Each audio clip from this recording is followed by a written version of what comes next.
할렐루야. 오늘 저희들 고난주간 목요일 예배 마태복음 21장 28절에서 32절의 말씀으로 누가 아버지의 뜻대로 하였느냐라는 제목으로 오늘 함께 은혜의 말씀을 나누고 우리 기도하는 시간을 갖도록 하겠습니다.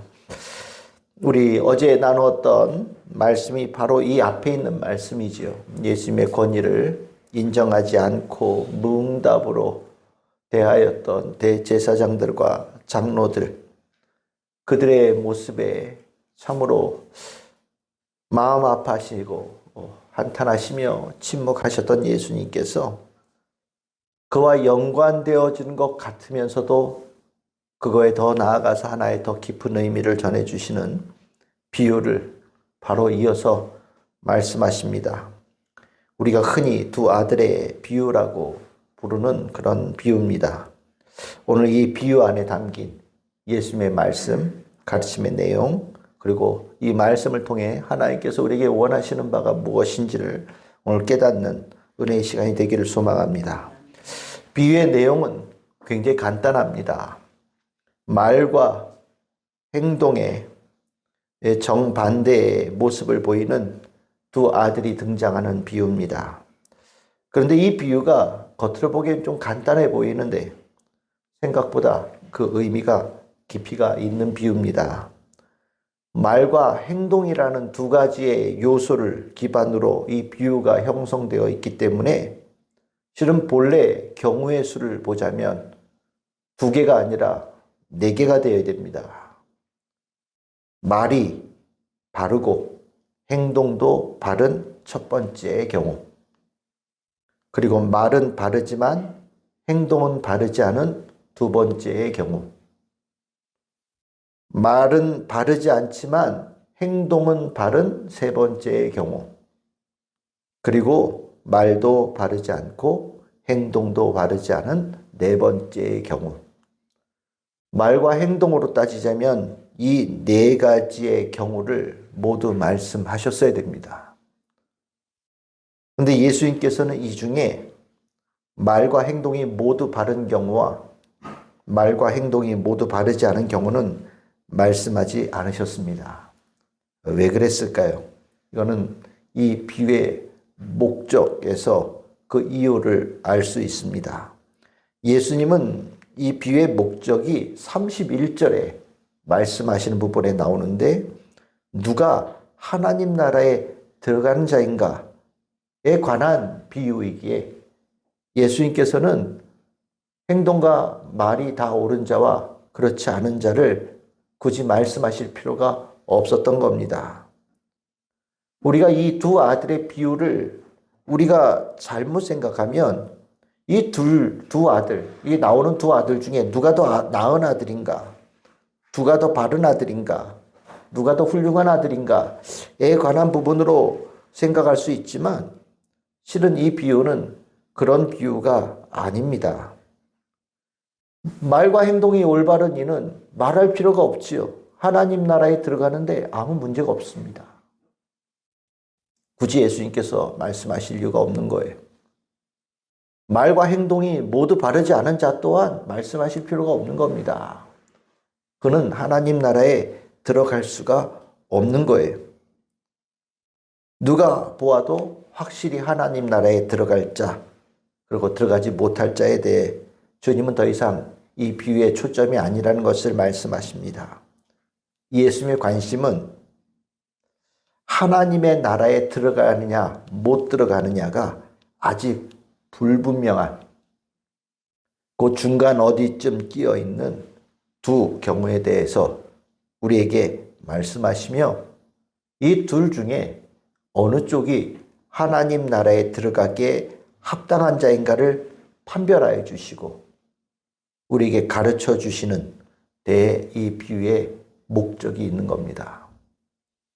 그러니까 오늘 이 비유의 첫째와 둘째라고 하는 이 비유는 곧 아직 천국에 들어가는 것에 대해서 미확정인 두 경우의 아들을 찝어서 얘기하는 두 개의 경우다. 이렇게 이해하시면 좋겠습니다. 두 아들, 둘 다 문제가 있습니다. 첫째 아들은 오늘 비유에 보다시피 대답은 아주 시원시원합니다.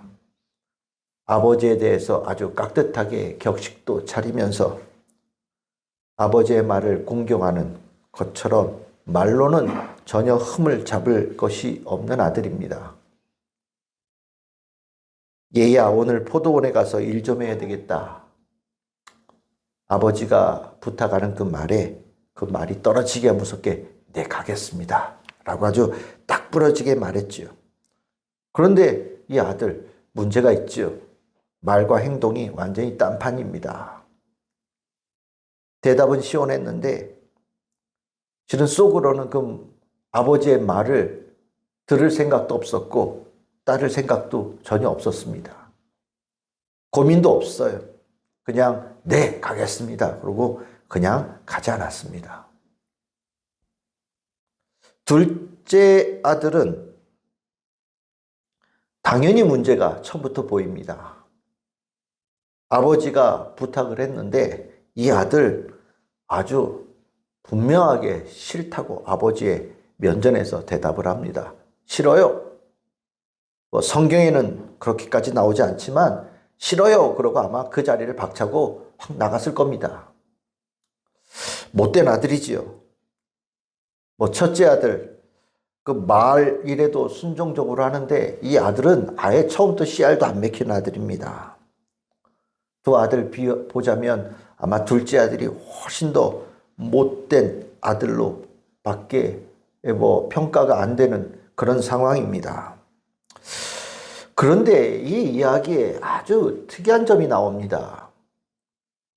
두 아들 처음에 둘 다 포도원에 안 갔습니다. 첫째 아들은 간다고 놓고서 안 갔으니까 안 간 거고요. 둘째 아들은 처음부터 안 간다고 했으니까 안 간 겁니다. 말은 어떻게 했던 간에, 대답은 어떻게 했던 간에 포도원에 처음에 안 간 거는 두 아들 똑같습니다. 결과적으로 두 아들은 아버지의 말을 듣지 않은 아들이고요. 아버지의 말을 듣지 않았으니 둘 다 문제가 있는 불합격의 아들이 되는 겁니다. 실제로 우리는 이 비유에서 대답을 시원하게 했고 긍정적으로 대답한 것과 처음부터 부정적으로 대답한 것에 대해서 우리는 굉장히 많은 차이가 있다고 보여지지만 실제로 이 두 아들은 다를 바가 없는 아들입니다. 똑같은 아들이에요. 안 갔으니까요. 불순종의 아들이죠. 누가 보기에요? 아버지가 보기에 두 아들은 똑같은 아들입니다. 우리는 말이라도 좀 이쁘게 하면 더 나은 아들이라고 생각하는 경우가 있어요. 말이라도 좀 고분고분하게 대답하면 아유 그래도 이 둘 중에 제가 좀 나아 이런 얘기하는 경우가 있는데 그렇지 않다라는 겁니다. 하나님의 생각은 완전히 달라요. 대답 잘하는 것이 처음에는 좀 나은 평가를 받을지 몰라도 하나님이 보시기에 하나님의 말씀에 순종함이 되어지지 않으면 원래 불량한 아들과 별 다를 바 없이 여기신다는 것을 예수님께서 이 비유를 통해 말씀하시는 겁니다. 그런데 이제 여기에 반전이 일어나죠.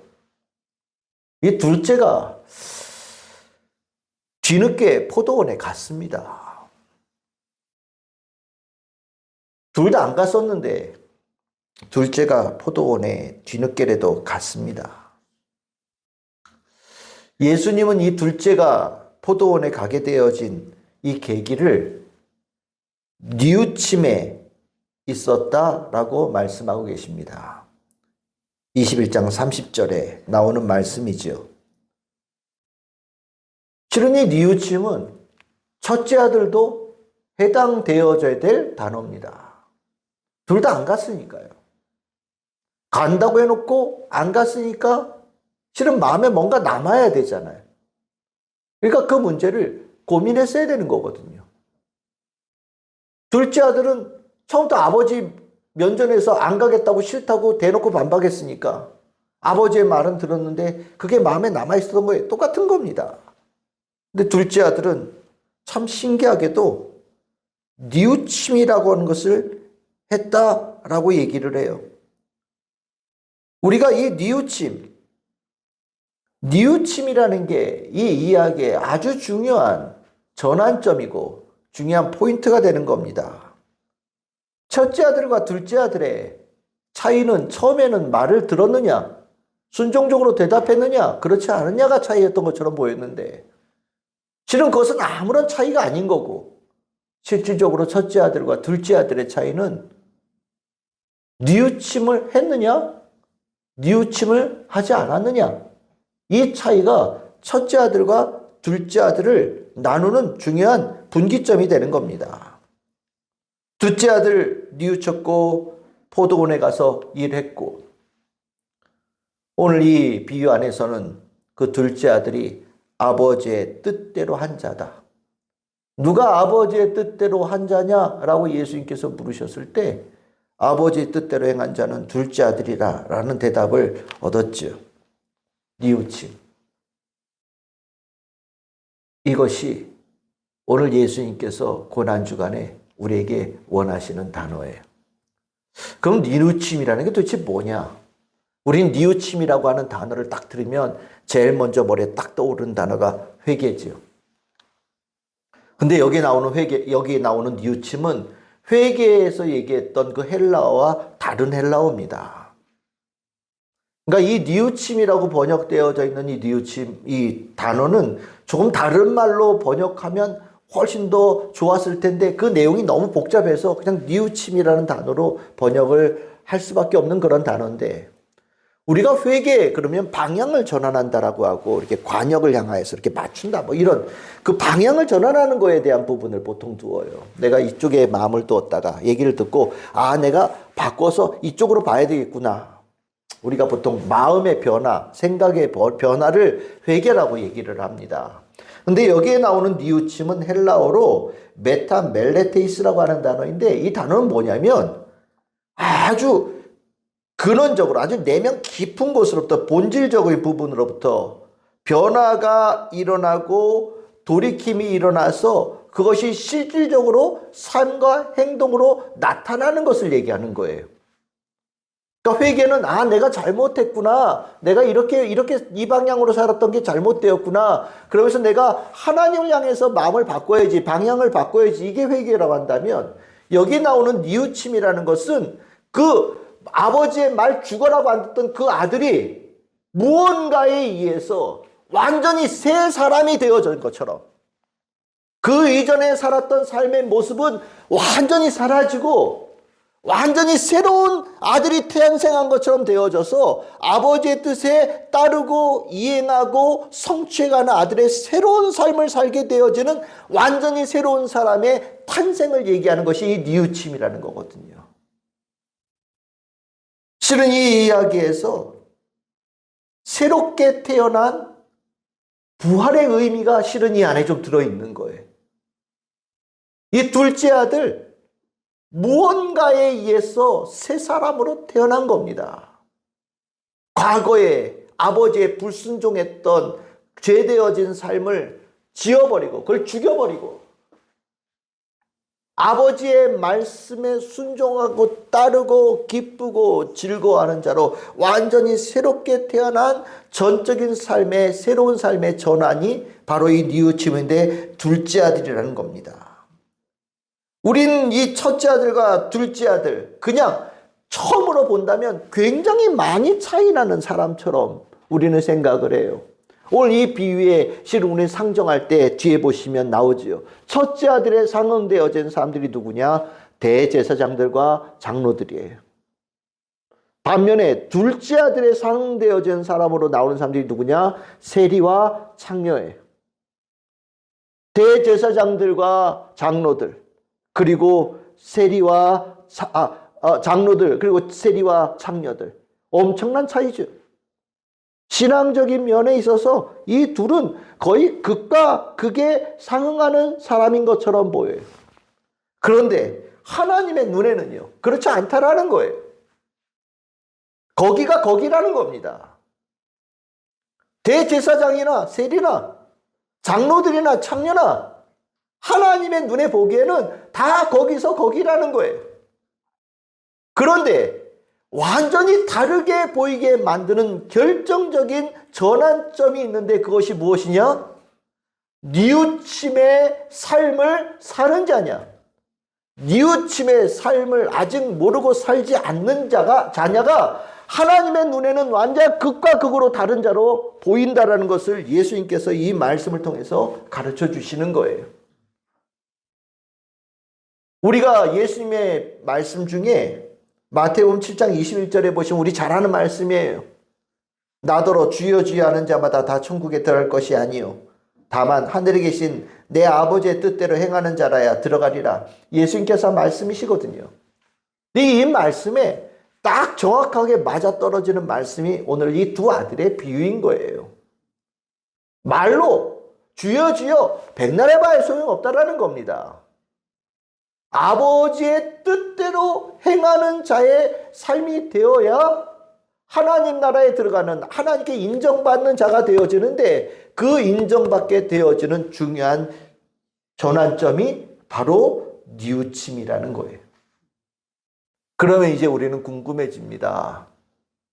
이 뉘우침 어떻게 얻는 거냐? 회개는 내가 깨닫고 방향을 바꾸면 될 것 같은데, 뉘우침은 존재로부터, 근원적으로부터 완전히 내가 새 사람으로 태어난다라고 하는 건데, 이거는 어떻게 해야 될지 감도 안 잡히잖아요. 근데 예수님께서 이 말씀을 하신 이유가 있지요. 우리의 죄를 대속하고 십자가에 죽으시고 부활로 다시 태어나신 예수님께 이 뉘우침의 삶에 답이 있는 겁니다. 십자가의 죽음과 부활하신 예수님을 믿는 자가 되는 것. 십자가의 사람, 부활의 사람으로 믿음으로 새롭게 살아가는 자가 되어지는 것이 곧 바로 뉘우침의 은혜를 얻는 길이다. 오늘 예수님께서 십자가를 앞두고서 이 뉘우침의 삶의 가치를 내가 이루려 너희들에게 주려고 가려고 하니 나를 따르고 나를 믿으라고 예수님께서 말씀하신 거지요. 예수님은 우리를 뉘우침의 사람, 새롭게 태어나는 새 사람으로 만들기 위해 십자가에 죽으시고 부활의 첫 열매가 되신 분이십니다. 우리는 이 뉘우침의 은혜를 예수님께서 내가 너희들에게 주고자 한다.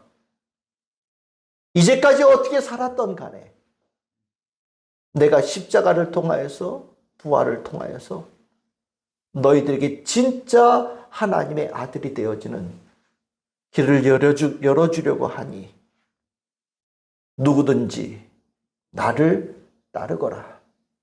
나를 믿거라.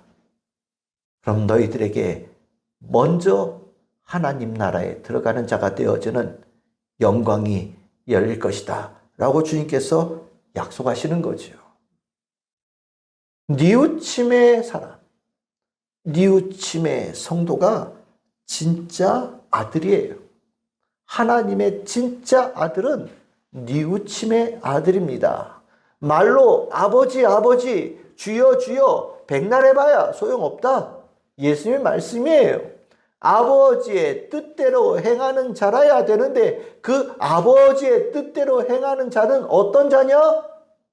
뉘우침의 사람, 새 사람의 은혜를 입은 사람, 부활의 은총을 입은 사람이라는 것을 예수님께서 말씀해 주고 계시는 거예요. 우리가 이제까지 어떻게 살았던 예수의 십자가와 부활의 은혜를 입어 뉘우치고 하나님의 말씀대로 살아가는 참 아들이 되기를 하나님께서는 우리에게 지금 이 순간 간절히 원하시고 계십니다. 그런 면에서 이 고난주간은 굉장히 중요한 시간이 되어집니다. 모든 사람들이 인생의 모든 것을 한 번에 뒤집어 역전시킬 수 있는 최고의 순간이고 가장 큰 은혜의 순간이지요.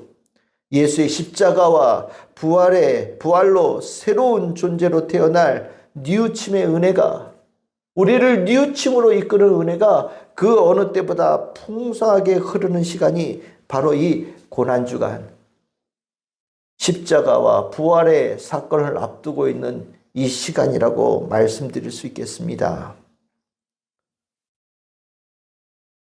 우리는 오늘 이 고난주간에 우리의 심령 속에 내 자신을 물어보아야 될 중요한 질문이 있습니다. 나는 어떤 아들인가? 아버지의 말씀대로 행하여서 포도원으로 가서 기쁨으로 일하는 아들인가? 말로만 가겠다고 얘기하고 정작 아무것도 하지 않고 있는 아들인가? 아니면 아예 처음부터 싫다고 반항하고 아예 딴 길로 가는, 아버지의 말씀을 들었음에도 불구하고 딴 길로 가는 아들로 살고 있는가? 오늘 우리는 이 시간 돌아봐야 됩니다. 그리고 내가 뉘우침의 삶을 살고 있는지, 내가 새 사람의 성도의 삶으로 살아가고 있는지를 우리는 점검해 보아야 됩니다. 오늘 이 시간 내 삶을 돌아보고 오늘 이 예수의 말씀 앞에서 내가 하나님의 참 아들 되어지기를 간절히 소망하고 주의 은혜를 구한다면 주님께서는 우리에게 십자가로 또 부활로 이어져 우리의 뉘우침의 삶, 새 사람이 되어지는 문을 활짝 여시고 그 축복을 우리에게 풍성하게 열어주시며 먼저 하나님 나라에 들어가는 축복의 역사를 풍성하게 내려주실 줄 믿습니다. 하나님은 우리가 참 아들 되기를 간절히 원하십니다. 오늘 우리 그 참 아들 되기를 간절히 원하시는 하나님의 뜻, 예수님의 뜻을 마음에 깊이 담고 오늘 우리가 기도하며 주님의 큰 은혜가 우리의 심령을 채워 우리의 심령으로부터 예수를 제대로 바라보고 사랑하며 바라볼 수 있고 믿음으로 바라볼 수 있는 큰 은혜가 임하는 자리가 될 수 있도록 여러분들이 기도해 주시기를 바라고 또 그 심령에 성령께서 충만하게 역사하시는 축복의 역사가 열릴 줄 믿습니다. 주님의 이름으로 축복합니다.